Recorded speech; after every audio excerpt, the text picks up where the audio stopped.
이제는 아침 저녁으로 날씨가 제법 싸늘합니다. 여름 지나고 가을을 맞이하고 있습니다. 8월의 마지막 주일 예배를 드리고 있는데요.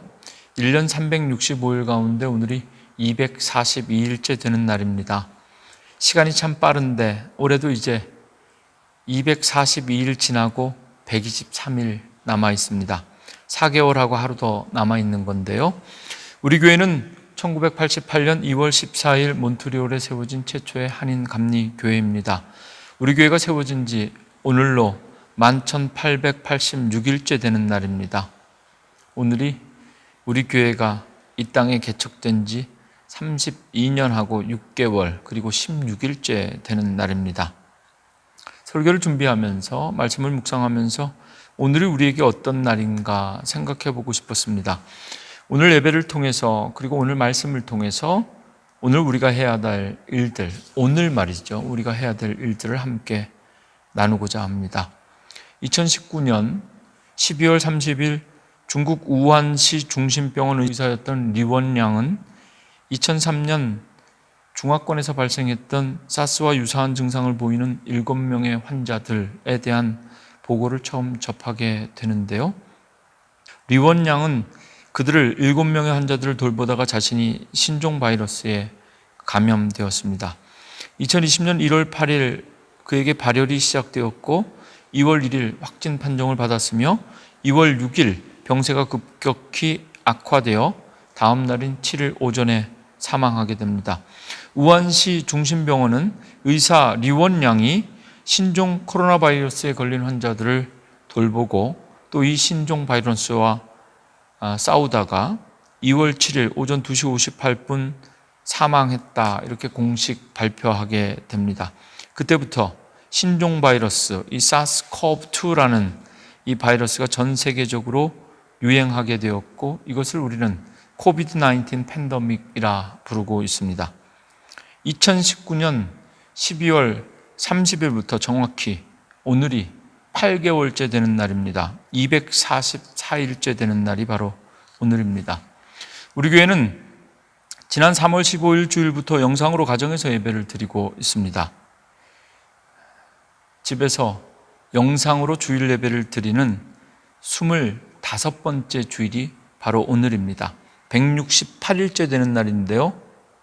5개월하고도 15일이 지났지만 우리는 지금까지 성전에서 예배는 물론 그 어떤 모임도 가질 수가 없었습니다. 그동안 도대체 우리에게 무슨 일들이 있었습니까? 앞으로도 당분간은 지속될 것 같은 이러한 현실 속에서 그동안 우리에게 무슨 일이 있었는가? 그리고 오늘, 지금 우리가 할 수 있는 것은 무엇인가? 아니, 오늘, 지금 우리가 해야만 하는 일들이 무엇인가? 오늘 말씀을 통해서 함께 나누고자 합니다. 성경을 읽어보면 하나님은 그때그때 때를 따라 주시는 하나님의 말씀이 있었습니다. 하나님께서 야곱에게 베델에 올라가서 제단을 쌓으라고 말씀하시는 내용이 창세기 35장에 기록되어져 있는데요. 그때 야곱은 하나님의 명령에 순종하여 베델에 올라가서 하나님께 제단을 쌓고 예배하기 전에 자기 집안 사람과 자기와 함께한 모든 자에게 이방신들을 버리고 스스로 자신을 정결하게 하고 의복을 바꾸어 입으라 이렇게 말합니다. 오늘 가정에서 함께 예배하는 우리 몬트리올 한인감리교회 성도님들에게 이 말씀을 전하고 싶습니다. 지금 오늘은 우리 안에 모든 우상을 버려야 할 때입니다. 지금까지 우리가 하나님을 믿고 하나님을 아버지라 부르면서 그리고 매주일 하나님을 예배하는 예배자들로 살아오면서도 속으로는 하나님보다 더 생각했고 바랬고 의지했던 모든 것을 버려야 할 때, 그때가 바로 지금이고 오늘인 줄로 믿습니다. 창세기 35장 3절입니다. 우리가 일어나 베델로 올라가자. 내 환난 날에 내게 응답하시며 내가 가는 길에서 나와 함께 하신 하나님께 내가 거기서 제단을 쌓으려 하노라. 우리 안에 모든 우상과 우상신들을 버리고 오직 한 분이신 하나님, 그분만 예배하고 신뢰하고 순종할 수 있을 때 그때 하나님께서 다시 우리가 예배할 수 있는 성전의 문을 열어주시리라 믿습니다. 출애굽기 32장은 모세가 산에서 하나님을 만나는 시간, 그리고 금송아지를 만들었던 이스라엘 백성들의 이야기가 기록되어져 있습니다. 출애굽기 32장 7절 내 백성이 부패하였다 이렇게 단언하고 있는데요, 하나님의 백성들이 더 이상 하나님의 백성들이 아니었습니다. 모세는 주의 백성이라고 부르지만 하나님은 목이 뻣뻣한 사람들, 백성들이라고 말합니다. 평가한 것입니다. 하나님이 만드신 것, 하나님이 쓰셔서 직접 판에 새긴 것을 모세가 던져버렸습니다. 하나님의 말씀을 집어 던진 겁니다. 그래서 깨져버렸고, 그리고 그것뿐만이 아니라 모세가 이스라엘 백성들이 만든 우상 송아지를 부셔버립니다. 완전히 가루로 만들어서 물에 타서 우상을 섬기던 자들의 입에 쳐 넣어버렸습니다. 그것도 부족해서 그날 이스라엘 백성들 가운데 3,000명이 칼에 맞아 죽었다고 출애굽기 32장은 기록하고 있습니다. 출애굽기 32장 29절입니다. 모세가 이르되 각 사람이 자기의 아들과 자기의 형제를 쳤으니 오늘 여호와께 헌신하게 되었느니라. 오늘 너희에게 복을 내리시리라. 지금은 우리 안에 모든 우상을 불태우고 우리의 죄를 고백해야 될 때입니다. 그냥 우리가 죄가 있습니다, 우리가 죄인입니다, 이렇게 고백하는 것만으로는 너무 늦었고 부족합니다. 지금은, 오늘은 우리가 우리의 죄를 고백하는 것뿐만 아니라 이제는 죄의 문제를 확실하게 끊고 죄를 버려야 할 때, 그때가 바로 지금 오늘입니다. 사무엘상 7장 1절부터 13절은 우리가 지금은 여호와를 섬길 때라고 말합니다. 역대하 14장부터 16장까지의 말씀을 읽어보면 지금은 여호와를 찾을 때라고 강조합니다. 역대하 20장에 넘어가면 지금은 우리가 여호와께 기도해야 될 때라고 말합니다. 역대하 30장 6절부터 9절까지의 말씀 읽어드리겠습니다. 이스라엘 자손들아, 너희는 아브라함과 이삭과 이스라엘의 하나님 여호와께로 돌아오라. 그리하면 그가 너희 남은 자 곧 아수르 왕의 손에서 벗어난 자에게로 돌아오시리라. 너희 조상들과 너희 형제같이 하지 말라. 그들은 그의 조상들의 하나님 여호와께 범죄하였으므로 여호와께서 멸망하도록 버려두신 것을 너희가 똑똑히 보는 바니라. 그런즉 너희 조상들같이 목을 곧게 하지 말고 여호와께 돌아와 영원히 거룩하게 하신 전에 들어가서 너희 하나님 여호와를 섬겨 그의 진노가 너희에게서 떠나게 하라. 너희가 만일 여호와께 돌아오면 너희 형제들과 너희 자녀가 사로잡은 자들에게서 자비를 입어 다시 이 땅으로 돌아오리라. 너희 하나님 여호와는 은혜로우시고 자비하신 자라. 너희가 그에게로 돌아오면 그의 얼굴을 너희에게서 돌이키지 아니하시리라 하였더라. 세상은 말합니다. 지금은 코로나를 조심해야 될 때라고 말합니다. 마스크를 써야 한다고 말합니다. 손과 발을 자주 씻어야 하는 때입니다. 코로나 속에서 스스로를 안전하게 지키며 살아가는 새로운 방법을 익히고, 그리고 이런 새로운 뉴 노멀의 시대에 적응해 나가야 될 때라고 말합니다. 그러나 오늘 저는 하나님께서 우리에게 주신 말씀을 통해 여러분에게 말씀드리고 싶습니다. 지금은, 오늘은 우리가 악한 길에서 돌이켜 우리 하나님께로 돌아가야 할 때입니다. 지금은, 오늘은 우리가 하나님께 한 걸음 더 나아가야 할 때입니다. 겸손히 하나님 앞에 무릎 꿇어야 할 때이고, 하나님께서 태초에 천지를 창조하신 것과 지금도 다스리고 계신 것, 그리고 예전이나 지금이나 하나님만이 이 땅과 우리 삶의 주인이신 것을 철저하게 깨닫고 고백하고 순종해야 할 때, 그때가 바로 지금입니다. 오늘 우리에게 주신 시편 85편을 통해서 이제 좀 더 구체적으로 오늘 우리가 지금 당장 우리가 해야만 하고 할 수 있는 세 가지 교훈을 나누고자 합니다. 첫 번째는요, 지금 우리는 하나님의 은혜를 기억해야 할 때입니다. 시편 85편은 고라 자손의 시 또는 영장으로 한 노래라고 이렇게 소제목이 달려있지만 이 시편을 읽어보면 노래이기보다는 또는 노래이면서 동시에 이것은 기도입니다. 크게 세 단락으로 구성되어지는 기도입니다. 첫 번째 단락은 하나님을 향한 고백인데요.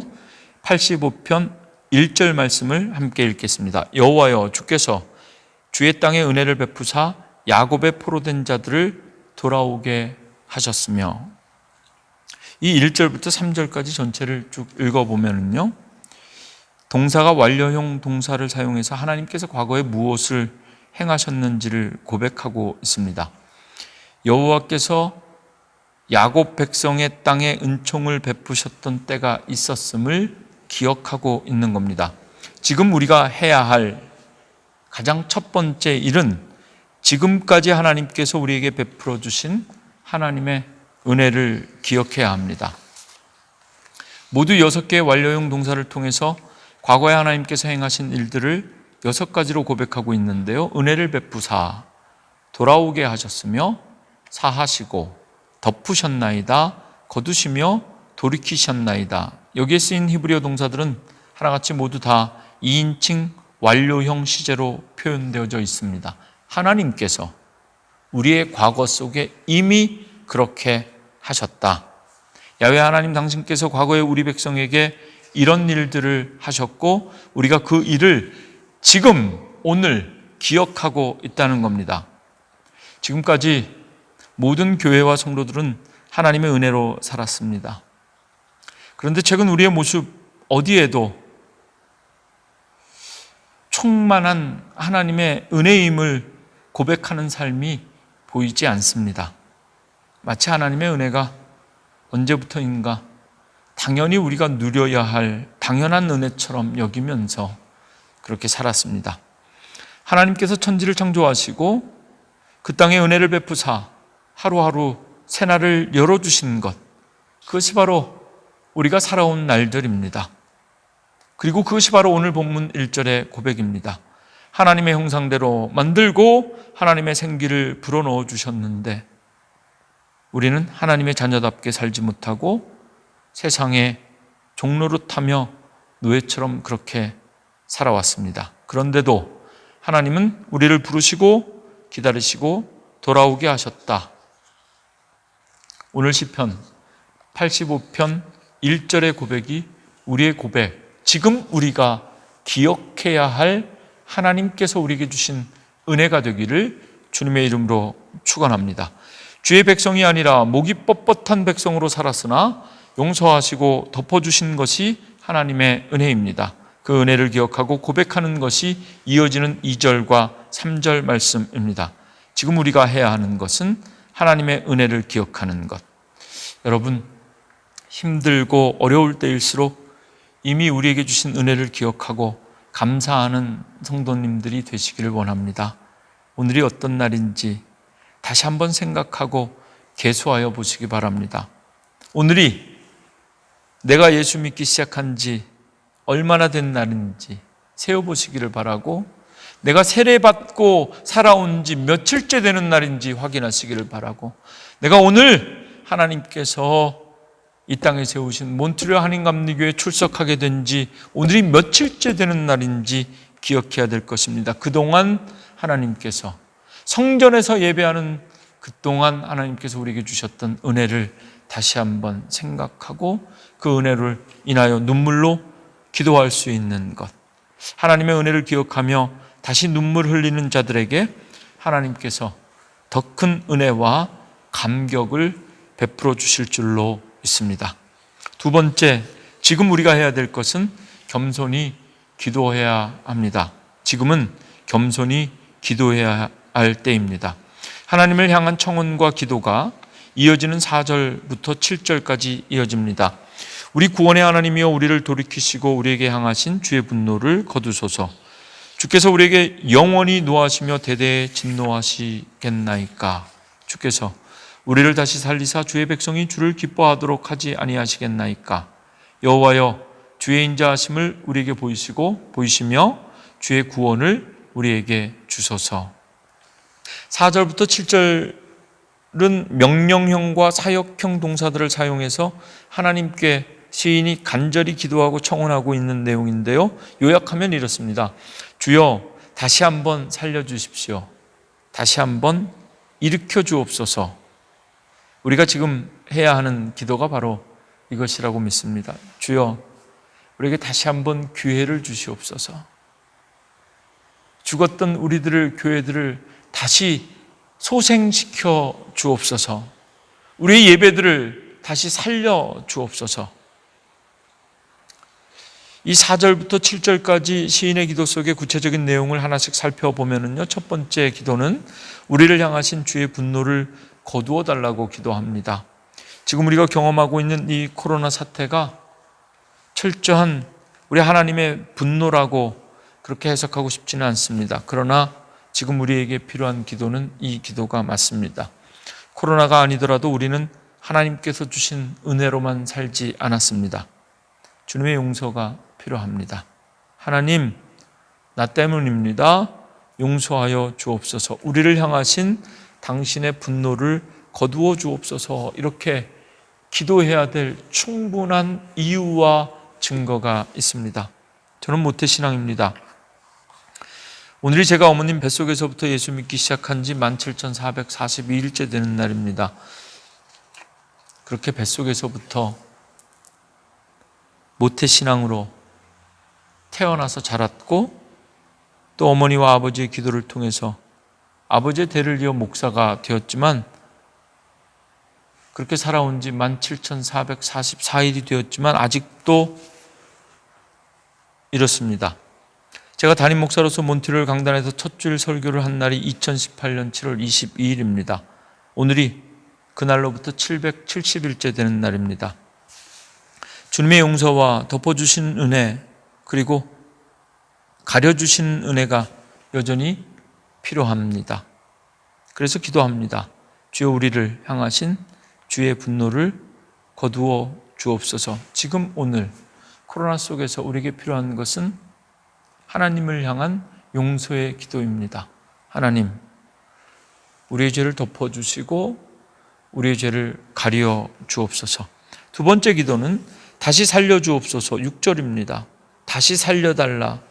저는 이것을 부흥이라고 믿고 부흥이라고 해석하고 싶습니다. 우리말에서 부흥이라는 것은 쇠하였던 것을 다시 일어나게 함이라는 뜻을 가지고 있는데요, 이 우리에게 익숙한 부흥이라는 단어가 의외로 구약 성경 속에서 이 부흥이라는 단어를 딱 맞게, 우리가 지금 이해하고 있는 것처럼 딱 맞게 해석할 수 있는 히브리어 단어가 없습니다.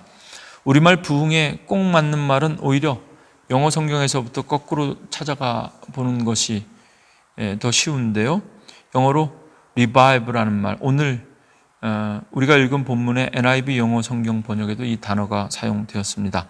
되살리다, 소생시키다 라는 단어인데, 영어 성경 RSV에서는 모두 12번 이 revive라는 단어, revival이라는 단어가 부흥이라는 의미로 사용되고 있습니다.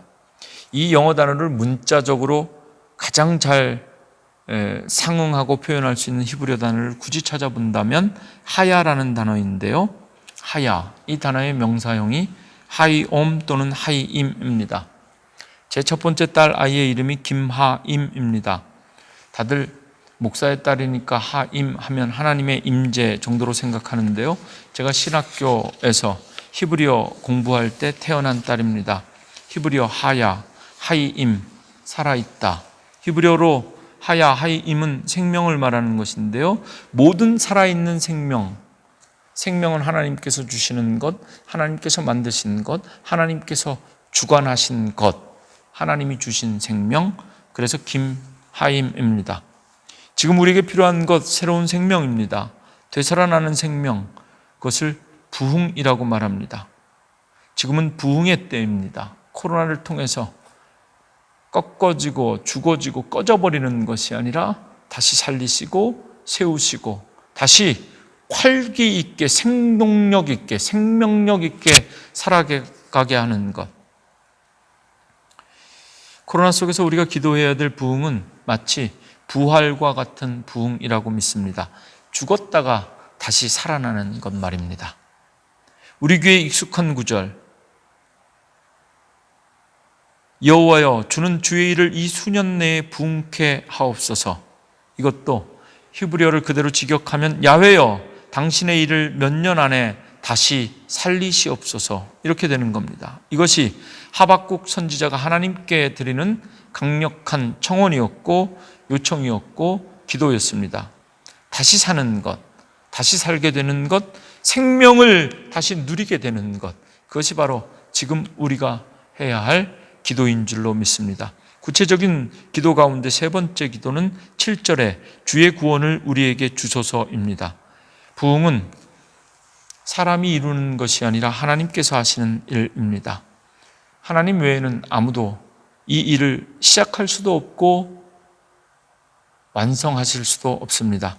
하나님이 이 부흥의 역사를 다시 시작하실 수 있도록 우리는 기도해야 합니다. 주여 주의 인자하심을 우리에게 보여주셔서 주의 구원을 우리에게 허락하여 주옵소서.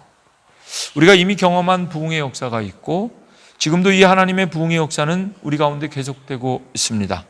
우리 안에 계속되는 이러한 부흥의 역사는 하나님이 살아계신 증거이자 또한 시편 85편의 시인처럼 지금도 이렇게 이 기도 제목으로 기도하고 있는 성도들이 이 땅 가운데 있기 때문입니다. 오늘 하나님 앞에 예배하면서 오늘 말씀을 통해서 지금 우리가 해야 될 것, 첫 번째 하나님의 은혜를 기억하자, 두 번째 반드시 기도해야 된다, 이렇게 말씀드렸습니다. 이제 마지막 세 번째 우리가 해야 될 것은 지금은 우리가 주의 말씀을 들어야 할 때입니다. 이미 주신 하나님의 은혜와 부흥을 기억하고 주여 다시 한번 일으켜 주옵소서라고 기도한 시인은 이제 시편 85편을 통해서 하나님께서 하실 응답을 기다리고 있는데 하나님께 기도한 후 하나님이 하실 말씀을 기다리고 있습니다. 그것이 8절부터 12절까지 말씀인데요. 8절 말씀 함께 읽습니다. 내가 하나님 여호와께서 하실 말씀을 들으리니 무릇 그의 백성 그의 성도들에게 화평을 말씀하실 것이라. 그들은 다시 어리석은 대로 돌아가지 말지로다. 하나님의 응답을 기다리고 있는 시인의 귀에 하나님의 말씀이 들리기 시작합니다. 지금 시인의 귀에 들려오기 시작하는 하나님의 말씀, 그것은 화평이었는데 이 화평이 바로 샬롬입니다. 7월과 8월을 코로나 속에서도 기도의 달로 지키면서 한 주 한 주, 아니 하루하루 보냈습니다. 뜨겁게 기도하지 못한 것 같은 느낌. 기도의 달이라고 해서 우리가 흔히 그리고 다른 모든 교회들 하는 것처럼 그런 특별 새벽 기도회나 특별 기도회 같은 것 준비하지도 않았고 진행하지도 않았습니다. 처음부터 그렇게 하려고 생각한 적도 없습니다. 기도의 달을 맞이해서 정말 기도하면서 성도들과 함께 하고 싶었던 것은 오직 딱 한 가지입니다. 말씀 붙잡고 기도하는 것, 그것 해보고 싶었습니다. 말씀 붙잡고 기도하면서 말씀대로 사는 법을 결단하고 순종하는 법, 그것을 기도해보고 싶었습니다. 오늘 마지막 주일 마치면 이제 이어지는 9월과 10월은 말씀의 달로 지키려고 합니다. 말씀을 붙잡고 기도하는 자들에게 주시는 하나님의 응답, 기도의 달을 보내면서 정말 하고 싶었던 것, 말씀을 붙잡고 기도하는 것. 이제 또 2달 동안 이어지는 말씀의 달을 통해서 정말 경험하고 싶은 것은 말씀 붙잡고 기도한 성도들과 교회에 주시는 하나님의 응답인데 그 하나님의 응답은 말씀을 통해서 우리에게 다가오게 될 것입니다. 그것이 바로 오늘 시편 85편의 내용입니다.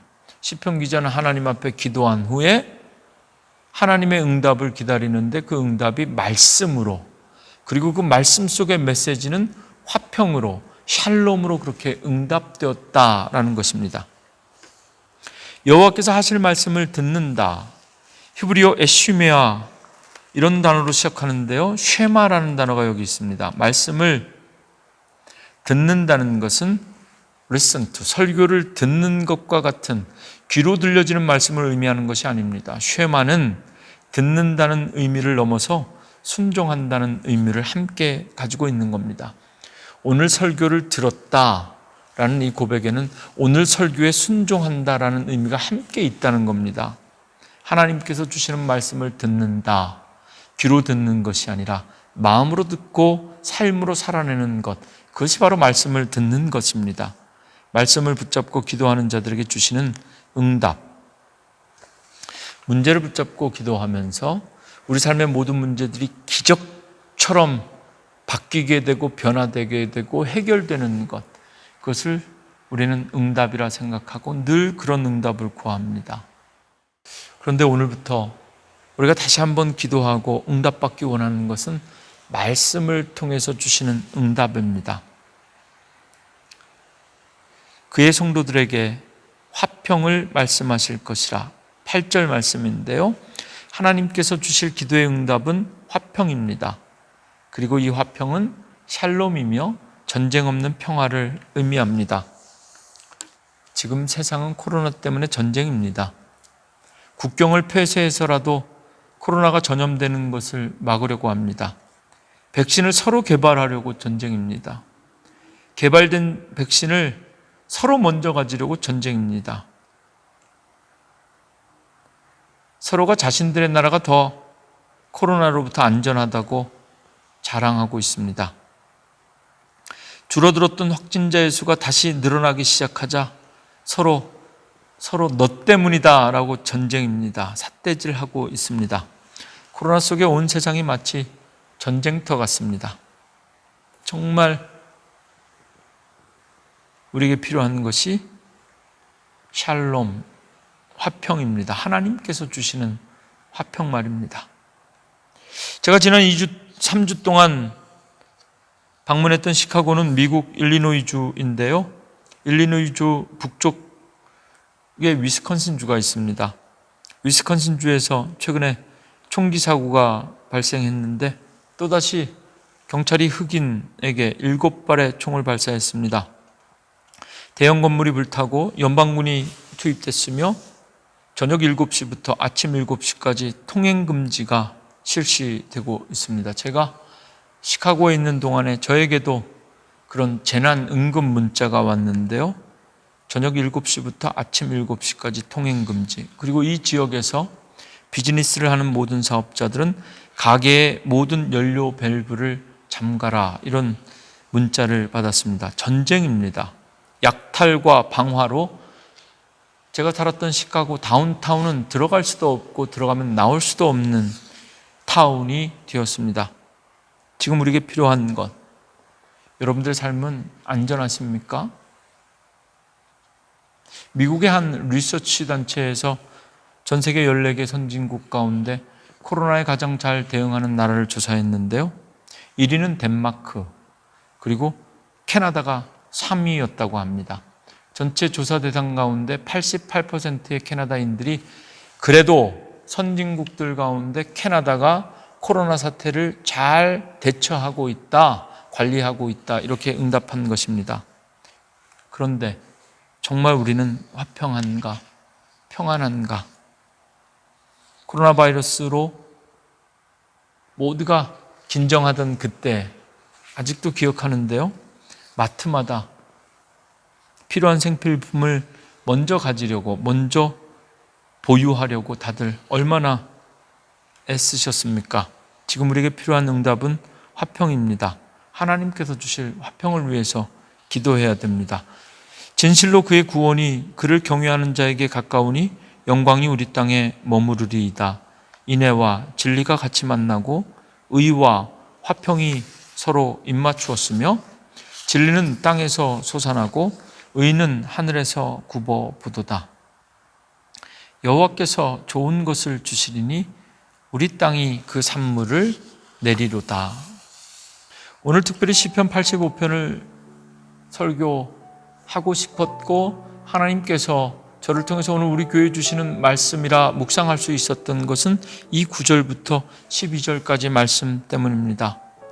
하나님의 말씀을 듣는 자는 샬롬의 축복을 누리면서 사는 하나님의 백성들입니다.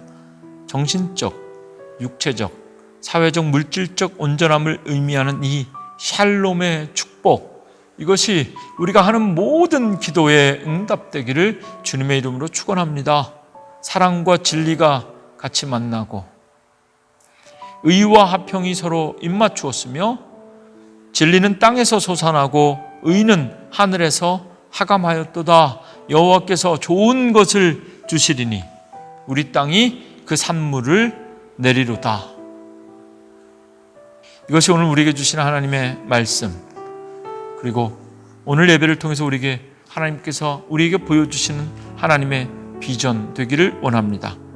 정의가 살아있는 곳에 평화가 왜곡되고 왜곡된 평화가 남아있는 곳에 정의가 실종될 수밖에 없는, 그래서 어쩌면 물과 기름과 같이 섞일 수 없어 나뉘어진, 그래서 우리들의 경험 속에서 어쩌면 정의이거나 아니면 평화, 촛불이거나 아니면 태극기이거나 반드시 둘 중 하나만을 골라야 할 것 같은 우리의 삶, 우리의 세상, 우리의 오늘, 이 한계를 뛰어넘는 그 하나님의 축복, 화평과 샬롬이 오늘 기도하고 예배하는 우리들에게 하나님의 놀라운 응답으로 허락되기를, 정의와 평화가 서로 입맞추는 그런 놀라운 화평을 위해서 함께 기도하기 원합니다.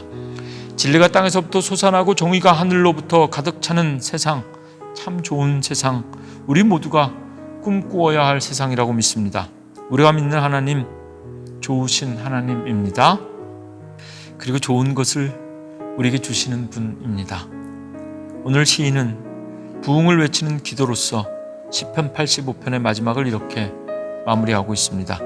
의가 주의 앞에 앞서가며 주의 길을 닦으리로다. 좋으신 하나님께서 우리를 위해 가장 좋은 길을 예비하시고 그 길을 앞서가시며 우리를 그 길로 인도하시리라고 했습니다. 오늘 주신 말씀이 우리의 기도가 되고 또한 우리에게 주실 응답이 되기를 간절히 축원합니다.